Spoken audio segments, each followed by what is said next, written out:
In this video, I'm going to show you how to set up and use a Jamboard in your classes. I'll also discuss some of the ways I've used Jamboard in my classes, and I'll give you some examples. If you've ever had a post-it note board in your class, completed a parking lot activity at a conference or workshop, or offered students an anonymous suggestion or comment box, you're familiar with the basic concept of Jamboard. Jamboard provides a blank canvas for students to post notes, share images, make annotations, and otherwise communicate in a potentially anonymous setting. It's a Google Suite tool, so it's very easy to use and pretty accessible to students. Setting it up is quite easy. So all you need to do is go into your Google Drive or into your Google Suite of products, your Google app set up on your phone, and you need to create a Jamboard. It typically doesn't show up in the list of most popular items. It's relatively new, not super new, but it's only been out for a year or two, and it's really an ed tech tool, so it's not as popular. But you'll see Google Jamboard down here. Click on that, and you'll create a new Jamboard.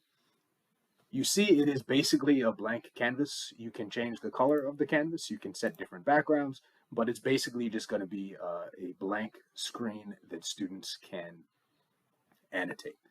Lots of different ways to annotate things. Starting from the bottom, we've got a little laser tool down here. I'm going to skip that. I don't find that super useful. We have a basic text box. You can go in here and post a question of some sort that you want students to respond to, and this will be visible to everyone who clicks into the Jamboard. You might have students respond to a question using the sticky note function. So students would click over here on the sticky note, and then they would be able to write a response of some sort, and they could post it and select different colors to kind of meet their personality. You can then move those post-it notes around to accommodate everyone on the board.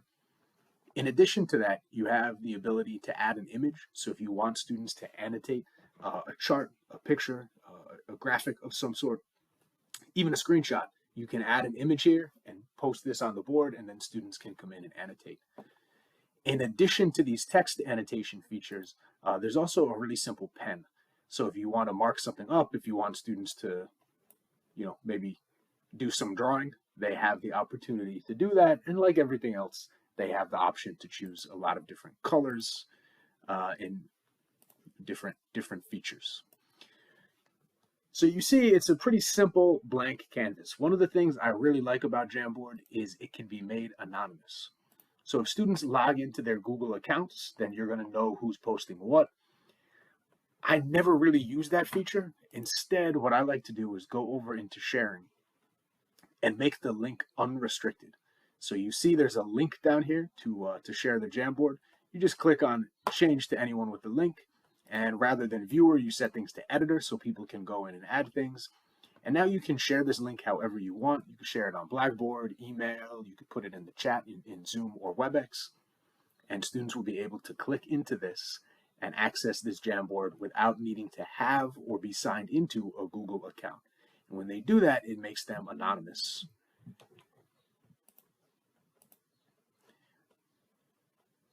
So the anonymous piece is really important for me. I tend to use Jamboard most often when we're completing an activity, and I think anonymity is going to help in some way. Most often because I know the activity could be a little anxiety inducing, or I know that students might be shy or even a bit reticent to ask a particular question. I'm going to show you 3 examples of how I've used this.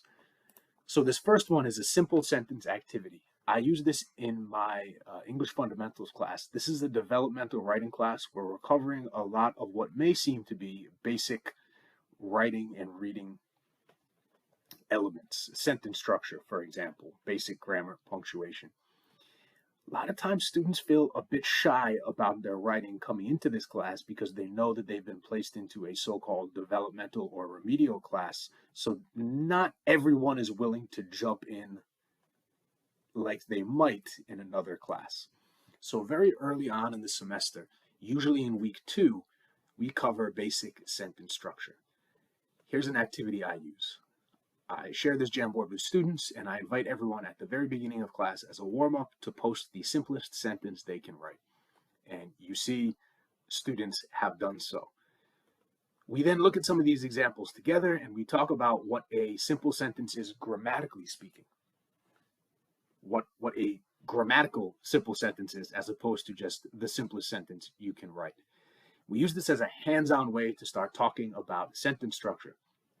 But it's also a great way to get students engaged. So you can see everyone in class has posted a simple sentence to this Jamboard. Jamboard gives you multiple frames, so you can do a multi-part activity. In the next part, I ask students to navigate over to a second frame. And after we've unpacked what a simple sentence is, I ask them to create some simple sentences and then also to try a compound or complex sentence as well. And you see these stacked up post-it notes. This is another cool feature. You can move things around and categorize them. So once students have posted their contributions, you can move them into different categories on the screen. You can have students do this, or you can do it yourself, so it can be a really fun, interactive way to move through an activity. You can imagine anonymity can also be helpful when dealing with questions. So students may have questions that they don't necessarily feel comfortable asking in class, but that do need to be asked. So here's another live synchronous activity I do. Typically at the beginning of the class, another warm-up, I'll ask students to reflect back on our previous class and post any questions they have. The example you see here is from a Discovery Expository Writing class. So we talked about the script assignment for our final video podcast, what students would need to do for the script, and this can be a slightly confusing activity. So I've asked students to reflect on the previous class and post any questions they have here, and we then use this as a basis for an in-class discussion. We give students about 5 minutes to do this, and then we took about, in this case, I think 10 or 15 minutes to go through these questions together.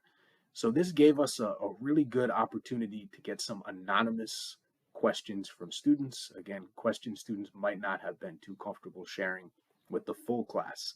But as you can see, we're very comfortable sharing anonymously via the Jamboard. This can also be done asynchronously. So very similar context. This is in a Foundation Writing 1 class where we had worked on MLA in-text citations together. And I find MLA and APA format citations, references can be really tricky with students because many students are going to immediately grasp the concept and be ready to move on. It's pretty straightforward. So as long as you get the concept and you understand that you need to just apply the format, follow a template, use a citation generator, it's cake.